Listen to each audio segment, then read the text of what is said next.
The 7th episode of For All Mankind Season 2 changes the course of the story as we have followed it. Certain calamitous events stand to upend the status quo by a long shot. The Soviet Union and the USA are an inch away from coming to loggerheads. The Apollo-Soyuz program that is meant to be a symbol of international cooperation is on the verge of being cancelled. The officials at NASA try to scramble through the available options to avert any further crisis. Militarization is on the cards, and the moon is about to become the new ground for an inevitable conflict. We get to see more of President Ronald Reagan and snippets of news that drive the narrative of the alternate history. Without further ado, let us have a closer look into the details of the episode. Spoilers ahead. Thomas Paine and Ellen are supposed to visit South Korea to discuss a possible collaboration with the respective space programs of the two countries. Paine and Ellen have a somber conversation interrupted by a phone call. Ellen's father has had a heart attack, and she leaves in a hurry. Paine boards the Korean Airlines flight, and in a fateful moment, the commercial airliner is shot down by a missile from a Soviet warplane. Moreover, a radio silence prevails over the communication channels, making it difficult to contact Poole and Morrison, presently in Star City. Ellen takes over as the acting administrator of NASA and is in charge of dealing with the ensuing situations. Margot visits Sergei to ask for help to contact the astronauts stranded in the Soviet Union. General Bradford receives the information that the commercial plane was shot down as it had entered Soviet airspace, which evoked the fear of surveillance. The Soviets have a secret military facility on the Sakhalin Island, the place over which the KAL flight had flown. The Buran shuttle developed by the USSR is purported to be launch-ready and even bears the possibility of carrying arms. However, Margot identifies that the designs are a copy of the American shuttle Challenger, which had a technical glitch.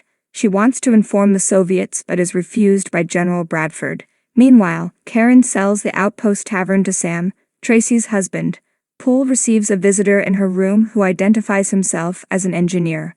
The Soviet tries to converse with Poole and tells her that the same room was the abode of cosmonauts like Yuri Gagarin and Valentina Tereshkova. Given the current developments, the crew on the Jamestown base is asked to recapture the mining site. As Sergei is about to leave, Margot warns him of potential dangers in a veiled manner. In the end, the Americans triumph over the Soviets on the moon. In the end, the crew of the Jamestown base manages to recapture the mining site that had been encroached on by the Soviets. With the morbid event leading to Thomas Paine's death, the American government scramble hard to get back at the Soviets. Moreover, the radio silence puts Poole and Morrison at grave risk. Once the astronauts are contacted and their return trip is initiated, the Americans are finally free to take charge of the situation. Thomas' death has a deep impact on Ellen, and the situation finds her in a decision-making post.